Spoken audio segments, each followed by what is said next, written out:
Bem-vindos, caros amigos, ouvintes, conhecidos e viventes deste magnífico mundo. Cá estamos para mais um episódio do podcast Circo a Vapor, um lugar de encontros e debate de ideias que tem a saúde como pano de fundo. Continuamos empenhados em falar sobre os temas que estão na beira. Queremos partilhar ideias e conhecimentos e para isso convidamos os mais importantes intervenientes.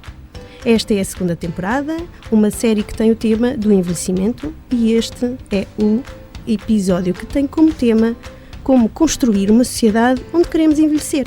O meu nome é Catarina Valente e sou a dinamizadora deste podcast e tenho comigo a minha querida amiga Filipa Luz, que vai nos ajudar a refletir então sobre esta temática e quem é a nossa amiga Filipa? É a Presidente da Associação Nacional de Gerontólogos. A Filipa é uma jovem nortenha, mais concretamente da bela cidade de Gondomar, a capital da Orivesaria Nacional. É licenciada em Gerontologia pela Escola Superior de Saúde da Universidade de Aveiro, mestre em Gestão de Unidades de Saúde pela Escola de Economia e Gestão da Universidade do Minho e docente na Escola Superior de Educação do Instituto Politécnico de Viana do Castelo, onde contribui para a formação de novos gerontólogos. Desde 2015 que assume funções de Presidente da Associação Nacional de Gerontólogos, um coletivo de jovens que pensa as questões do envelhecimento e define estratégias para mudar o paradigma do envelhecimento em Portugal. Além deste cargo, exerce as funções de gerontóloga no Contrato Local de Desenvolvimento Social, 4G, da Redes Reativar e Empoderar Dinâmicas e Espaços Sociais, um projeto promovido pela Associação do Porto Paralisia Cerebral e pela Fios e Desafios, apoio integrado à família. Então, bem-vinda, Filipa. Como é isto de estar aqui connosco? Olá, muito boa tarde, Catarina, e muito obrigada pelo convite para estar aqui convosco hoje a falar sobre envelhecimento, um tema que já se percebeu que me diz muito. Sim, nós percebemos que é assim, uma pessoa que está muito envolvida nesta área e que tem sempre esta dinâmica também e que faz uma série de eventos, mas já lá chegaremos. Só fazer aqui uma nota prévia, hoje não temos connosco o meu caro amigo Vitor, ele teve um pequeno contratempo, mas estaremos sempre aqui com ele no coração, como é bem o nosso apanágio. Continuando então, e agora a primeira pergunta e lançamento de pontapé de baliza para a minha querida amiga Filipa. Diga-me lá o que é isto, para quem não sabe nada disto, o que é um gerontólogo e o que é que ele faz, na verdade? Então, um gerontólogo é um profissional licenciado em gerontologia, que é uma licenciatura que existe em Portugal desde 2003. É um profissional que estuda as questões do envelhecimento, o envelhecimento como um processo que acontece numa perspectiva de ciclo de vida e, portanto, o gerontólogo é aquele profissional que tem conhecimento sobre o que acontece ao nível do envelhecimento biológico, psicológico e social, mas depois também tem esta capacidade de integrar este conhecimento numa perspectiva prática e, portanto, o gerontólogo pode intervir com famílias, pessoas que estão a envelhecer, pode intervir em contextos familiares, em contextos comunitários e institucionais. Portanto, é um profissional multifacetado que tem como principal objeto de intervenção a pessoa à medida que envelhece. Ora, isso é interessantíssimo, mas desde 2003, como é que estamos agora em termos de panorama nacional, como é que eles estão distribuídos? Pode-nos dar assim mais algumas informações sobre a vossa profissão e o vosso trabalho em si? Sim, primeiro dizer que Portugal foi pioneiro na Europa, foi um dos países pioneiros a criar a licenciatura. A licenciatura não existe em muitos países a nível mundial. Na Europa há uma maior concentração aqui de licenciaturas e Portugal teve este investimento estratégico de investir numa licenciatura que estudasse as questões do envelhecimento. As licenciaturas estão essencialmente na zona norte e centro do país, e por isso também percebemos que os gerontólogos estão essencialmente distribuídos por estas duas regiões em Portugal.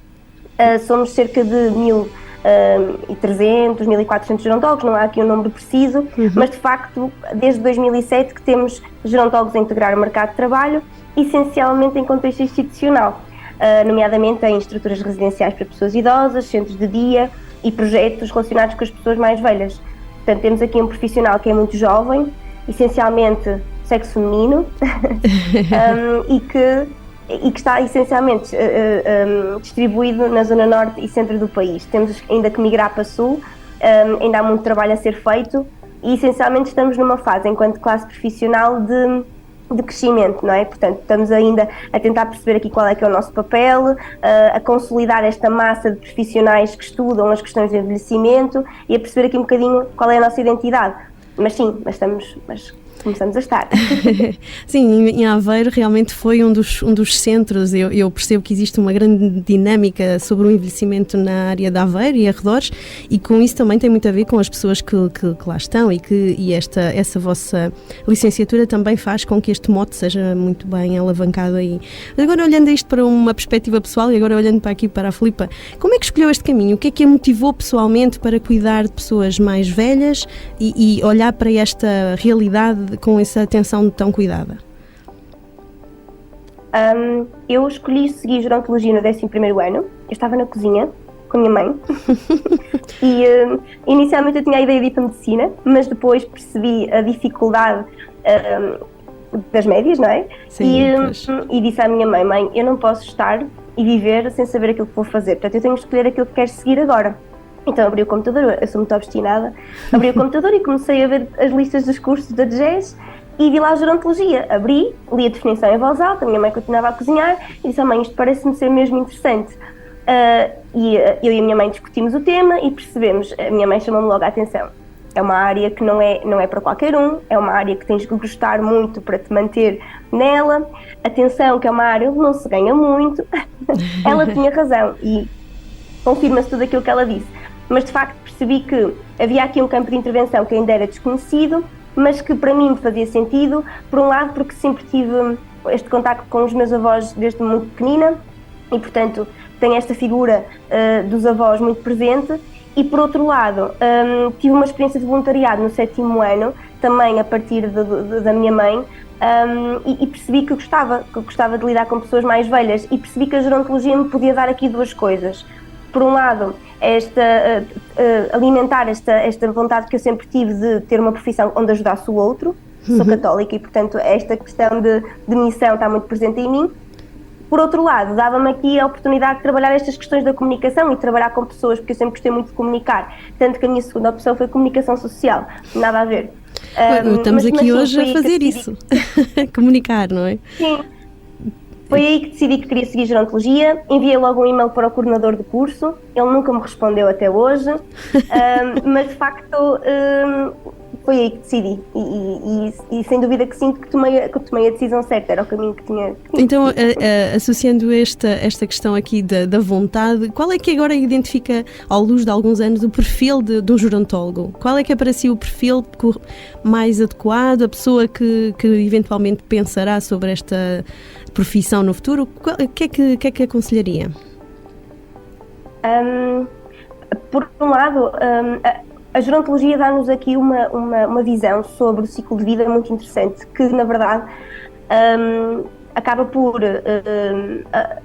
por ajudar qualquer pessoa, não é? Portanto, porque todos nós estamos a viver, não é? E todos nós à partida iremos envelhecer e, portanto, estudar gerontologia dá-nos esta visão de que aquilo que eu sou ou poderei ser com 65 ou mais anos, sem dúvida que será o resultado das escolhas que eu fui tomando ao longo da minha vida. E, portanto, acho que tem que ser uma pessoa que queira seguir gerontologia, tem que estar disponível para olhar para o envelhecimento numa perspectiva de ciclo de vida, tem que ser uma pessoa disponível para trabalhar com pessoas e, sem dúvida, uma pessoa disponível para perceber que o envelhecimento não é uma caixa onde há regras e critérios que nós temos que cumprir para conseguir envelhecer bem. O envelhecer com liberdade e com dignidade e como um processo onde nós queremos continuar a ser aquilo que desejamos ser, eu acredito que esse é o perfil do gerontólogo. É aquele profissional que tem a capacidade de olhar para a pessoa conforme ela é, com as suas idiosincrasias e características únicas. Eu acho que tem que ser uma pessoa muito disponível para perceber que o lugar do outro é só do outro e nós estamos aqui só para facilitar, de modo a que este processo seja o máximo otimizado. Não sei se foi muito vaga, mas é assim que eu olho um bocadinho para o perfil do gerontólogo. Não, de todo. Eu estava aqui a ver também algumas características pessoais muito particulares, porque olho para a Filipa e penso como é que passou desta... Aliás, e já agora aproveito para fazer esta transição aqui nesta questão, que é, passou da gerontologia para uma dinamizadora dos gerontólogos e assumiu este papel também de presidente da associação com uma grande vontade e, portanto... Como é que também se sente neste papel de líder desta nova profissão, não é? Porque isso também é interessante perceber como é que a Filipa como é que é esta Filipa. Sim, eu quando entrei na licenciatura não sabia que o desconhecimento era tanto em relação à profissão. E nos anos de finalista comecei a perceber com as minhas colegas que não havia nenhuma associação ativa que nos representasse, a malta estava toda muito incerta em relação ao que é que vamos fazer, qual é o papel do gerontólogo, portanto havia muito esta discussão e ainda existe, na verdade, porque como disse é uma profissão ainda muito recente. Mas quando chegamos ali ao ano de finalista e percebendo que não havia nenhuma associação ativa, eu e a minha turma, algumas pessoas da minha turma, começamos a mobilizar-nos e fomos contactar, porque na verdade a associação já existia. Tinha sido criada quando entraram os primeiros gerontólogos para o mercado de trabalho e depois desativou-se por falta de disponibilidade dos colegas. E nós começamos este movimento de trazer as pessoas novamente à escola, de perceber como é que tinha sido o processo, que ganhos é que nós teríamos em pegar num projeto que já tinha sido iniciado, e depois fizemos eleições e eu fui eleita. Na altura senti que era demasiada areia para a minha caminhoneta, porque sem dúvida sentia que, ok, eu até tenho a vontade de fazer coisas, mas sou muito pequenina, não é? Não exerci ainda a profissão de gerontólogo, como é que eu posso representar uma classe que eu ainda não exerci? Mas foi um voto de confiança dos meus colegas na altura, e que olhando para os dias de hoje percebo também que foi um processo muito enriquecedor para todas as partes, porque e acho que quem se mantém um bocadinho neste papel de liderança, mas também na associação, tem muito que ter esta visão do coletivo e de perceber que aquilo que nós estamos a trabalhar de uma forma voluntária não é para benefício próprio só, é muito mais para um coletivo de pessoas que nós sabemos que faz sentido existir, neste caso uma classe profissional. E mais do que isso, é perceber porque é que o gerontólogo faz sentido. Porque é necessário mudar a forma como o paradigma do envelhecimento existe em Portugal. Esta visão de querermos mudar aquilo que é feito, acho que é isso que nos mantém aqui muito vivaços e a mim, pessoalmente, mantém-me muito ligada a este projeto. Sim, que fazemos a diferença e que temos que continuar. Eu queria realmente vocês são muito vivos, eu verifiquei que têm uma série de dinâmicas online, aliás, fizeram agora em março o vosso primeiro Congresso Internacional de Gerontologia, com o tema Década do Envelhecimento Saudável 2020-2030, e portanto está um bocadinho a falar naquilo que me estava a dizer, o que é que nós queremos para o envelhecimento, não é? O que é que queremos perspectivar, como é que contributos nós podemos dar. O que é que surgiu do vosso congresso? O que é que trouxeram de novo? Como é que foi este desenvolvimento? Em primeiro lugar, ficou muito patente a ideia de que é necessário mudar a forma como vivemos e pensamos e agimos em relação ao envelhecimento. Nós somos uma sociedade muito idadista, que olha para o envelhecimento de uma forma muito negativa, como um processo que tem só perdas. E isso tem um conjunto de repercussões muito negativas para a forma como a nossa sociedade encara e aceita o envelhecimento, e nomeadamente em termos de pessoas disponíveis para trabalhar nestas áreas, nos seus diferentes quadros, seja quadros auxiliares, seja quadros técnicos superiores. Há pouca gente disponível e que esteja nesta área a trabalhar por escolha, e de facto nós achamos que isso também é um sintoma da forma como a sociedade como um todo olha para as questões do envelhecimento. Todos nós queremos viver muito tempo, mas poucos de nós de facto querem envelhecer. Porquê? Porque olhamos para o envelhecimento como este bicho-papão. E portanto essa foi aqui a primeira grande ideia que saiu, que é temos que criar estratégias, políticas, medidas e programas que ajudem a desconstruir esta ideia do que é envelhecer. De modo a que quer quem esteja a envelhecer ou já esteja envelhecido possa ser aceite e não ser excluído, mas por outro lado também permitir trabalhar isto de uma forma preventiva e de perceber que há comportamentos, há escolhas que eu tenho que tomar desde que sou pequenina para de facto querer ter um projeto de vida também quando for velha.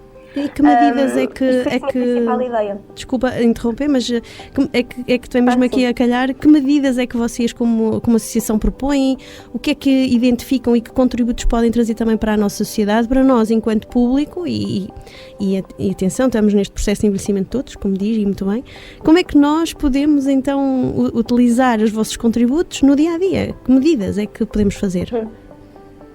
A primeira grande estratégia tem a ver com a aproximação das gerações. E isto não é só fazer programas intergeracionais, onde se junta de forma pontual pessoas idosas que estão institucionalizadas com pessoas, com crianças pequeninas. Não é só isso. Tem a ver com criarmos espaços, contextos, para que as pessoas de diferentes gerações se possam aproximar. Há um projeto muito interessante em Arouca, que se chama Voz Amiga, que tem a ver com jovens que estão no ensino secundário poderem contactar semanalmente uma pessoa mais velha que vive numa zona mais isolada. Esta aproximação de gerações ajuda a desconstruir as ideias, se calhar, mais negativas que nós temos em relação ao envelhecimento. E, portanto, aqui a primeira grande estratégia, e que as Nações Unidas também preconizam, tem a ver com aproximar gerações. Por outro lado, tem a ver também com a educação em gerontologia. Não há conteúdos suficientes nos nossos planos curriculares, portanto, no ensino básico e no ensino secundário, sobre envelhecimento, e se calhar era um tema importante a ser incluído, as questões do idadismo, mas também com os mais novos, com os pequenitos. Ou seja, tentar aqui aproveitar desde que tem idade este momento para desconstruir ou até construir imagens mais positivas em relação ao envelhecimento. E, portanto, são estas aqui as duas grandes estratégias para combater o idadismo. Claro que toda a questão da comunicação, dos reclames, de toda a promoção, por exemplo, de cremes anti-envelhecimento, tudo isso depois acaba por ser aqui um sintoma idadista que é muito mais difícil de controlar. Mas sem dúvida que falar sobre o envelhecimento ao longo da vida, com diferentes gerações, e criar estes momentos de aproximação das pessoas, acho que são aqui as duas principais estratégias que nós, enquanto associação, em consonância com aquilo que também é preconizado internacionalmente, entendemos que é importante fazer. Em 2012, a Associação também fez um levantamento das necessidades e levantaram uma série de 14 recomendações, se eu não estou enganada, e que levaram à Secretária de Estado para a Inclusão, na altura. Viram reconhecidas estas, viram refletidas as vossas propostas depois em termos legislativos, ou até porque atualmente, aqui há cerca de um mês atrás, mais ou menos, também tivemos aqui uma modificação das regras de instalação e funcionamento de lares. Sentiram que foram ouvidos dentro destas mudanças legislativas? Sim, o ano passado nós, de facto, em 2022, nós apresentamos essas recomendações e fomos recebidos pela Secretária de Estado. Mas, de facto, por um lado, e quero também aqui frisar isto, houve muita disponibilidade por parte da Secretária de Estado ao longo deste processo e ainda hoje. Há muita disponibilidade para ouvir a Associação nas suas diferentes propostas.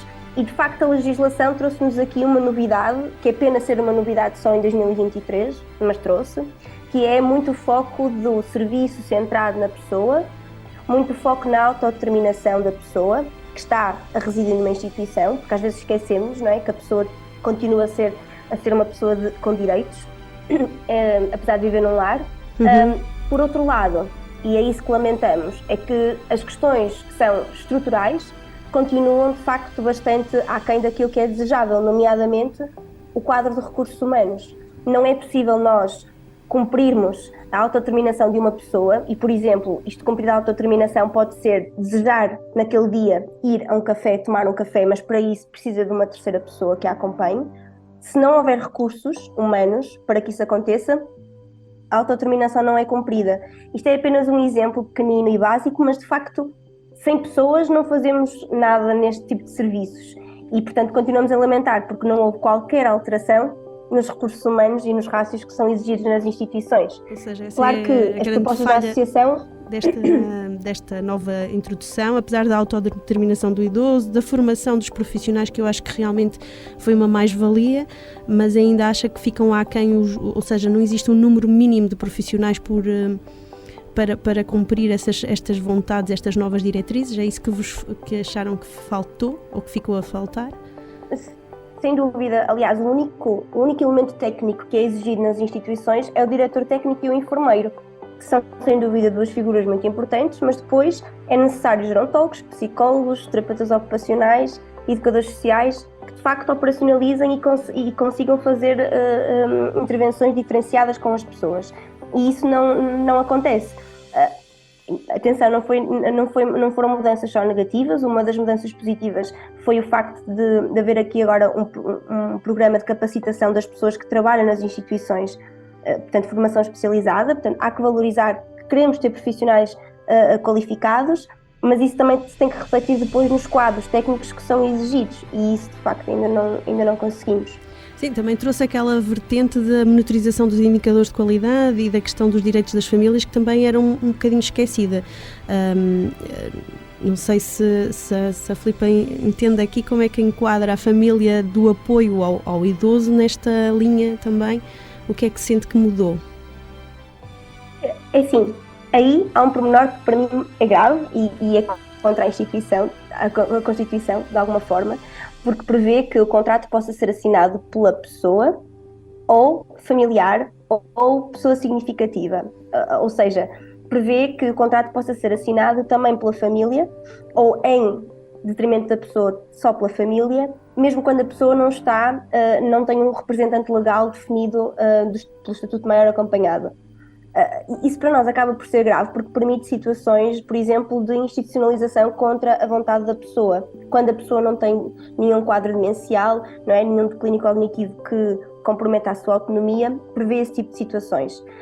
Mas para mim é uma dualidade que eu até posso partilhar em voz alta, que é, faz-me alguma confusão esta questão da família. Eu concordo que as famílias tenham que ser envolvidas, desde que os direitos da pessoa mais velha não sejam atropelados em prol dos direitos das famílias, porque acabamos por assistir muitas vezes a instituições que estão mais preocupadas com aquilo que a família pode pensar ou aquilo que a família quer, e esquecemos-nos de perguntar aquilo que a pessoa que está lá de facto quer. Mas por outro lado também penso assim, nós temos um modelo de comparticipação e de pagamento de mensalidade que prevê que quando a pessoa não tem dinheiro suficiente e o valor que o Estado paga não é suficiente, a família é obrigada a entrar com o valor remanescente. E, portanto, se temos uma família que também paga os serviços, isto acaba por ser um bocadinho até perverso. Não sei se faz sentido ou não, mas fiquei a pensar, quando vi esse detalhe na legislação da família poder assinar e dos direitos da família que foram agora incluídos, fiquei a pensar nisto, que é como é que nós depois não ultrapassamos os limites, não é? Dos direitos da pessoa mais velha. Pois, porque as questões também financeiras são sempre aqui um peso muito grande, não é? Há uns tempos a Filipa também li que acredita que é possível construirmos uma sociedade amiga de todas as idades e que seja possível envelhecer com uma escolha e com dignidade. Eu penso que eu acho que é essencial compreendermos que o aproximarmos das nossas gerações mais velhas nunca tenha os benefícios nunca são unidirecionais, são sempre bidirecionais. Não é só a pessoa mais velha receptora dos nossos beijos e da nossa proximidade que ganha com o processo, também nós ganhamos com esse processo. E pensando que um dia seremos nós estas gerações mais velhas, acho que faz todo o sentido não olharmos para estas diferenças etárias, não é? E estas diferenças geracionais como uns estão de um lado e outros estão do outro. Há que nos saber aproximar, não é? E sobretudo para ganharmos também esta consciência de que o envelhecimento não é uma coisa má. Eu acho que esta mensagem tem que começar de facto a ser proclamada, não é? Tem que começar a entrar e sem dúvida começa a entrar dentro de nós e começamos a de facto entender que o envelhecimento não é uma coisa má quando de facto nos aproximamos das pessoas mais velhas, que pode começar pelos nossos avós, porque percebemos que se calhar se o meu avô quiser ir tomar um café e não vai porque pela falta de mobilidade já tem maior dificuldade e tem medo de andar sozinho na rua, se calhar se for com ele vai tomar o café e eu também. E portanto é percebermos que se calhar damos mais oportunidades de saúde, participação e segurança à outra pessoa, à pessoa mais velha, porque nós estamos presentes e estamos próximos. E eu acho que isto é fantástico, só pode ser fantástico. Sim, tem toda a razão. A propósito do beijar, eu ouvi agora uma publicidade recente na televisão que está a acontecer, também com esta dificuldade que temos de habitação e tudo mais, e muitos dos nossos jovens que também estão deslocados para estudar. Um dos programas que está agora a ser divulgado é a questão mesmo de partilha de espaços dos mais jovens, ou seja, de coabitação com as pessoas mais velhas nas cidades. E eu achei curioso também, até a propósito do envelhecimento, fazermos aqui esta ligação. Eu acho que está a começar, não sabemos muito bem depois como é que vai resultar, mas eu acho que é um bom ponto de partida. e achei muito curioso esta troca, esta experiência. Inclusive já existem algumas medidas, até comunitárias, promovidas pelas autarquias, como o caso da Câmara Municipal do Porto, que promove este tipo de programas, porque depois aqui o acompanhamento técnico e o facto de estar inserido num programa dá se calhar a formalidade e a estrutura que as pessoas mais velhas precisam para garantir que as coisas vão decorrer com segurança, não é?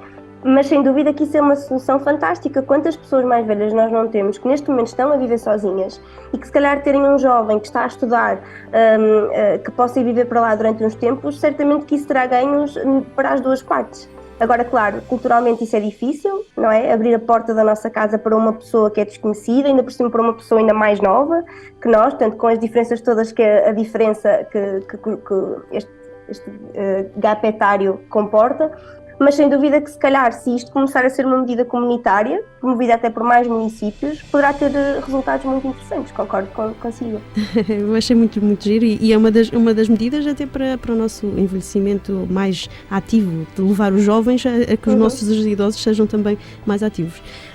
Nesse sentido, eu queria que agora que me partilhasse uma experiência pessoal da Filipa, da sua vivência, de experiência como gerontóloga, uma parte pessoal que nos queira partilhar e que nos traga aqui este lado muito mais humano de alguma história curiosa que tenha. Sim, na pandemia, a pandemia marcou muito todos os profissionais, enfermeiros incluídos, mas os profissionais que trabalhavam com as pessoas mais velhas, sem dúvida que perdemos muitas pessoas, não é? E tivemos que também saber lidar com esta perda, perda não só de falecer, mas também perda de deixar de participar. E eu tive uma situação que me marcou muito. Na altura eu estava a trabalhar num centro comunitário, onde as pessoas que residiam na comunidade iam ao centro comunitário fazer atividades. E na altura as atividades todas foram encerradas, uma delas era a hidroginástica, que não parece, mas tem um impacto muito importante e positivo na saúde de pessoas mais velhas. E no caso tive uma senhora que, portanto, fechamos tudo em março, eu continuei este contacto mais telefónico com toda a gente, eram cerca de 100 pessoas, de manter esta proximidade, perceber como é que estavam. E houve uma senhora que em maio, eu liguei no aniversário, e ela piorou bastante e pediu para eu ir visitar. E eu fui visitar, estive lá com ela e com o marido na altura. Ela estava muito pior da parte da mobilidade, tinha piorado significativamente pela falta de estímulo, enfim, das caminhadas e da própria hidroginástica.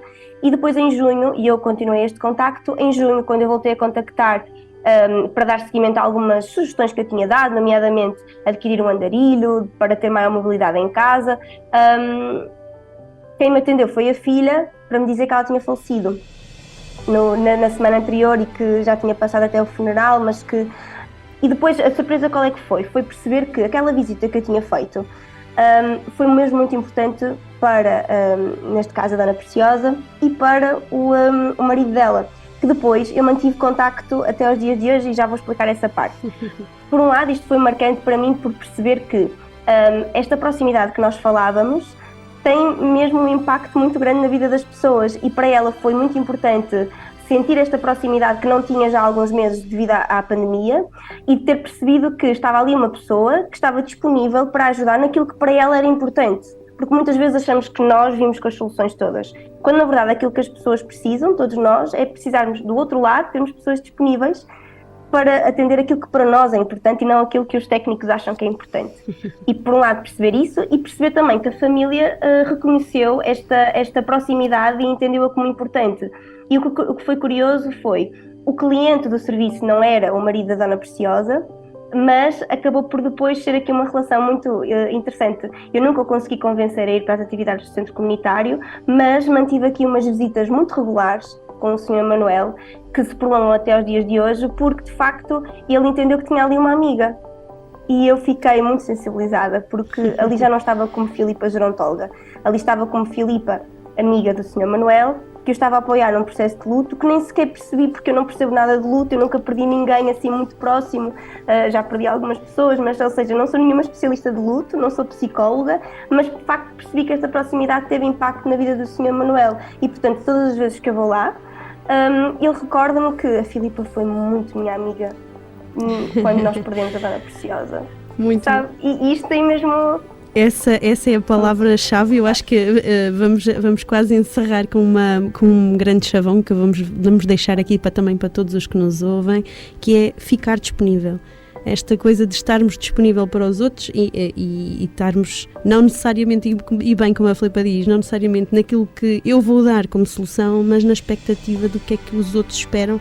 Só a disponibilidade, eu estou presente, isso é muito, muito importante para fazermos muitas transições e acompanharmos, não é? E portanto, quase a terminarmos, Filipa, quero muito, muito agradecer-lhe a disponibilidade de estar connosco, de partilhar as suas ideias, de estarem aqui, de construção desta sociedade também, que é nossa, que é de todos, e que faz que juntos podemos modificar e acrescentar, não é? E a grande ideia também é acrescentarmos com a nossa disponibilidade. Obrigada, Filipa. Muito obrigada eu pela disponibilidade em partilhar a minha visão sobre o envelhecimento e dizer que espero que o envelhecimento continue a cativar a malta jovem, porque o envelhecimento precisa de pessoas disponíveis. Cá estamos nós também para trabalhar sobre isso, estamos neste caminho. Muito bem, partindo então para a reta final, este é o podcast Circo a Vapor, o podcast de conversas soltas sobre o mundo da saúde. Se gostam do nosso trabalho, partilhem e divulguem pelos vossos amigos. Não se esqueçam de irem até ao YouTube, ao Facebook, ao Instagram e de subscreverem as nossas redes sociais. Cliquem no sininho para receber sempre em primeira mão todas as novidades e eu despeço-me de vós com amizade. O meu nome é Catarina Valente e este é o podcast construído com sonoplastia de António Arete. Continuem por aí, pois todos juntos seremos muitos a falar de nós. Até breve!